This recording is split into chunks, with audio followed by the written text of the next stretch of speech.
হ্যাঁ, আমরা প্রবাসী। আমাদের অনেক টাকা। আমরা অনেক টাকা ইনকাম করি। সেই ভোর 4টার সময় ঘুম থেকে উঠতে হয়। উঠে টিফিন বক্স হাতে নিয়ে দৌড় দিতে হয় বাসের জন্য, না হয় ট্রেনের জন্য। তারপরে হাড় ভাঙা পরিশ্রম করে বাসায় এসে কেউ বলে না যে তোমার জন্য খাবার রেডি করে রেখেছি, আসো খাও। কি করতে হয়? নিজেকেই আবার রান্না করতে হয়। কাপড় ধোয়ার কেউ থাকে না, কেউ বলার থাকে না যে তোমার কাজটা করে দিই। হ্যাঁ, আমরা প্রবাসী। আমরা অনেক সুখী। আমাদের খোঁজ নেয়ার মতো কেউ থাকে না, তুমি খেয়েছো কি না, তোমার শরীরটা ভালো আছে কি না। আমরা তারপরেও সবার থেকে সুখী।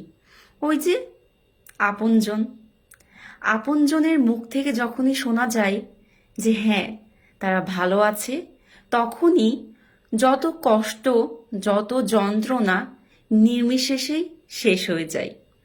ওই যে আমরা প্রবাসী, আমরা সব সব কিছু করতে পারি। আমরা যেটা বাংলাদেশে যখন মায়ের কাছে ছিলাম, কখনো ভাতটাও খুলে খাই নাই। সেই আমরা প্রবাসী, এখন ভাতটা রান্না করে, তরকারি রান্না করে খেতে হয়। তারপরে সমস্ত কাজ, নিজের কাজ নিজেই করা লাগে। যখন আমি অসুস্থ থাকি, তখন কেউ এসে বলে না, মা তুমি অসুস্থ, তোমার মাথায় একটু হাত বুলিয়ে দিই, বা মা তোমাকে নিয়ে ডক্টরের কাছে যেতে হবে। ওই যে আমরা প্রবাসী, আমাদের কিছুই করার নেই।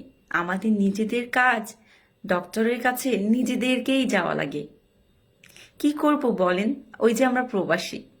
প্রবাসীদের অনেক শান্তি। বাবা মাকে ওই যে ভিডিও কলে দেখতে পারি আমরা, বাবা মায়ের মুখের কথা শুনতে পাই ভিডিও কলে, আপনজনদের ভয়েস শুনতে পাই, তখনই আমাদের শান্তি লাগে। কি করব বলেন? আমরা তো প্রবাসী।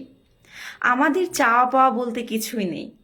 ওই যে একটা পোশাক পরে বাংলাদেশ থেকে এসেছিলাম, আর যে পোশাকগুলো নিয়ে আসছিলাম সেগুলাই পরি। মা বলে, মা তুমি কি নতুন পোশাক কিনেছো? হ্যাঁ, অনেক পোশাক কিনেছি। চোখের অজান্তে কোণে জল চলে আসে। আমরা যে প্রবাসী, সকল কষ্ট যন্ত্রণা আমাদেরকে মেনে নিতে হয়, যাতে করে প্রিয়জনদের হাসিমাখা মুখটা দেখার জন্য।